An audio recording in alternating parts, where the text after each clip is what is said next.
season go along. And you mentioned last week that the chemistry between you and Seiler was unbelievable. You mentioned that you thought Seiler could hit guys blindfolded. Tell me about just kind of how good it felt to get the offense clicking like that Saturday. No, it felt awesome. It felt awesome. He was out there. He was commanding his offense. He knew what he wanted to do. We went over the coverages those guys were running. We were on the same page. And like I said, he was hitting guys in stride. He was hitting guys over the middle, and he did good. What kind of element does Shaq bring to the table offensively when he's out there for you guys? Oh, a big element, because they have to respect the run. And if you respect the run, that means you're going to have to play man-to-man on outside, because you're going to have to stack the box, as you can see, on 66 yards and only 3 carries and 1 touchdown. So, it brings a big element, just like the element Bishop Shaky brought to us. And then before this game with the Illini, how much do you take from last year's game? A lot of guys back from that team, some guys gone, some guys still there. How much do you kind of pick the tape from that game before this game with the Illini? They got a lot of guys back, and that's a good football team. They understand us, and they understand how we run our offense.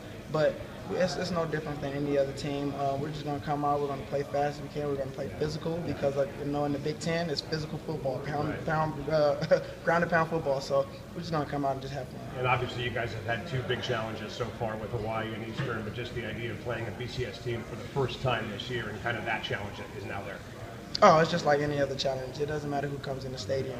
The stadium's going to be loud, it's going to be rocking, and we're going to be rocking, and we're going to be rolling to go. Thanks, man. Thank you. Can you talk about the aspect of the wide receivers and the quarterback overall not really big? Can you talk about the balance you guys are trying to find on offense at this point?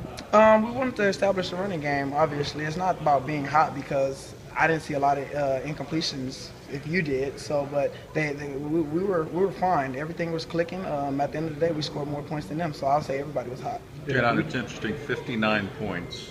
You didn't get any of them, and yet rumor has it you were one of the team award offensive winners. How does that work? That worked just on the little things.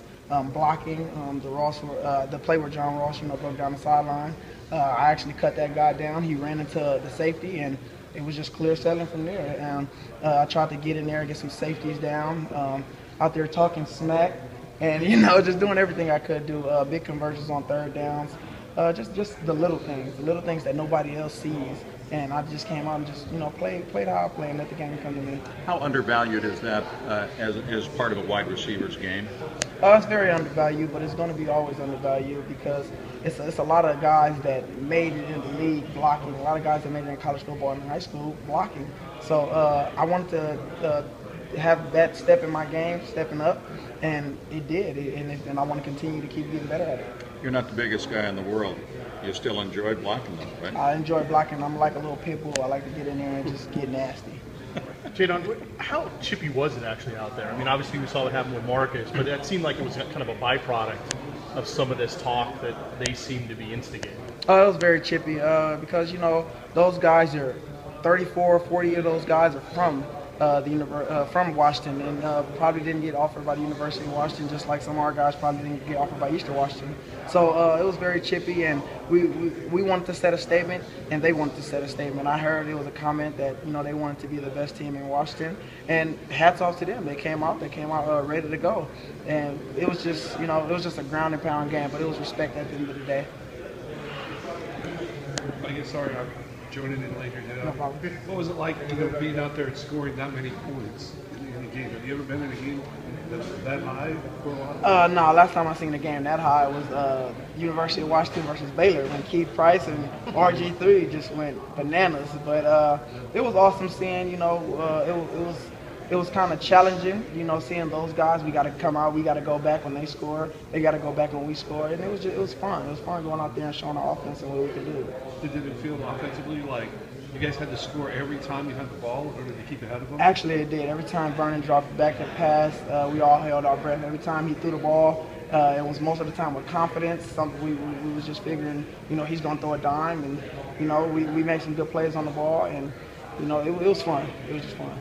I guess compared to the Hawaii game, what kind of flipped the switch there for you guys offensively, where you kind of struggled a lot in the second half against Hawaii, but in this game it was like score every time? Well, that was just those first game jitters. Everybody has those first game jitters. I came out with a drop against Hawaii. Everybody has those, those first game butterflies. But we understand that in this league you're going to have to score points. When you play the Oregon, the Arizona, you're going to have to score a lot of points.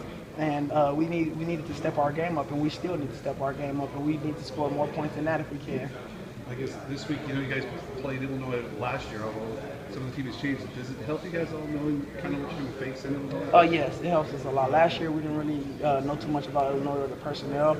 We just came out, expecting what they did last year, but now we know what they're going to come out doing. They're 2-0, very good football team, very big, fast, and physical, and we're going to come out just like we did last year and just like we did the week that just passed. And a message to Coach Peterson, bench, key player. It's like there's nobody bigger than the team type thing. It's leave all egos at the door when you come in here. There's no star players here. It doesn't matter. Me, John Ross, and then those guys on defense, Brandon Beaver. We all understand that, and we all come to practice with that same mentality. Like today, Monday, we had some guys that played a lot of plays, but they still wanted to be in there to get some reps. Even though this is the get your body back type of day, and that's what we need on this team. And Marcus will be right. He'll get back right. It was just the competitive nature in him at the time, so he'll be fine. Coach, you think pretty consistent with that message? Is it hitting home for you guys? Yeah, it's definitely hitting home. It's definitely hitting home, and we understand, the respect value of going about that against other teams and also against the nation because people see that on television. So we'll be fine.